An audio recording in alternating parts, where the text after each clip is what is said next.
Perhaps the most famous, one of the most famous Christmas stories ever written was written by Charles Dickens, called A Christmas Carol.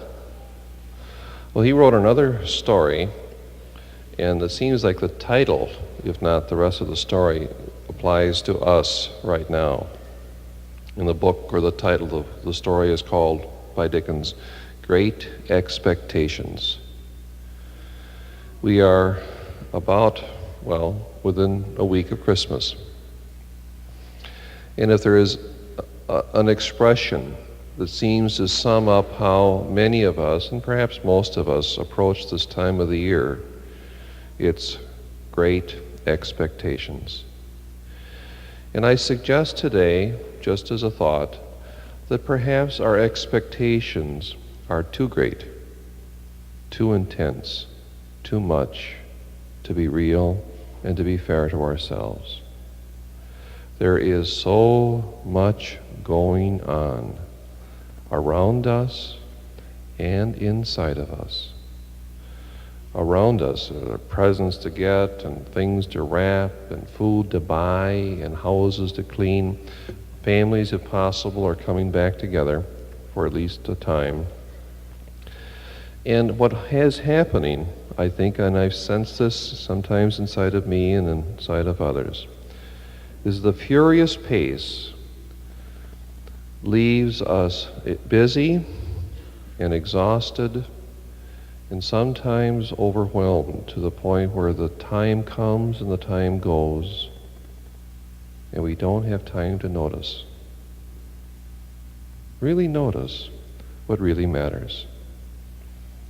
So I'm just suggesting today, no fancy words, no long talk, that we be alert to each other, alert to the great expectations that sometimes are not fair, alert to each other and to our own feelings, and be especially now more willing to say, thank you,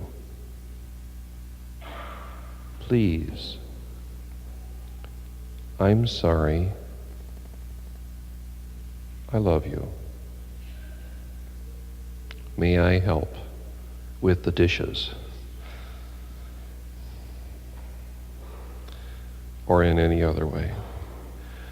Those are holy words, and we should share them with each other, so that the time is not just furious time about paper and presents and trees and lights, but also busy with each other.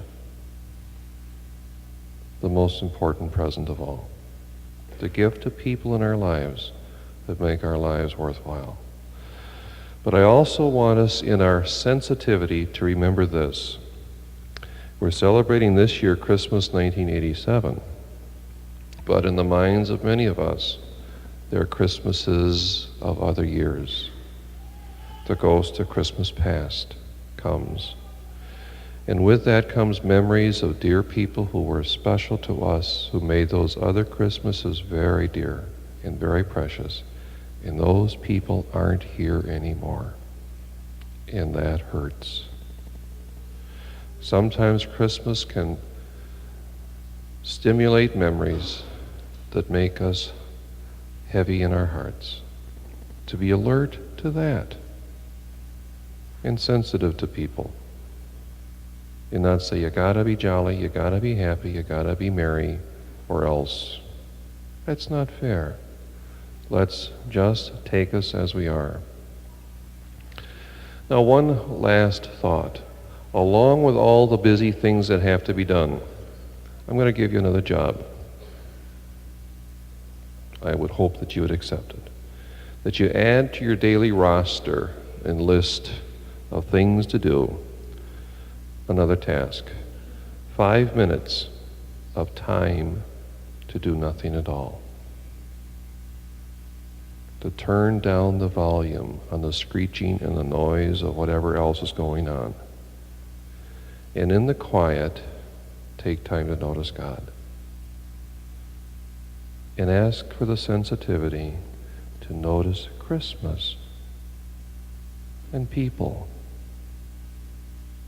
and what really matters. And if you take the 5 minutes to add to your day, I think the rest of your day will seem a little less crazy, a little less noisy, a little less nonsense, a little nicer. Take time for the Lord, and I think you'll find you have time for a lot more else. So my task today is to give you a task, to take 5 minutes, maybe, of time to be quiet, not to say your prayers, because that can be a tape recorder making noises, but to notice God. And in the quiet time say, Lord, help me to notice what really matters, to notice you, to notice people, to notice my own feelings, and to make this time not just frantic, but a time of love because of you. A gentle hint, short talk. Please stand, but remember what I said and try to make it happen this week. Great expectations, but let's expect what's real and what's possible.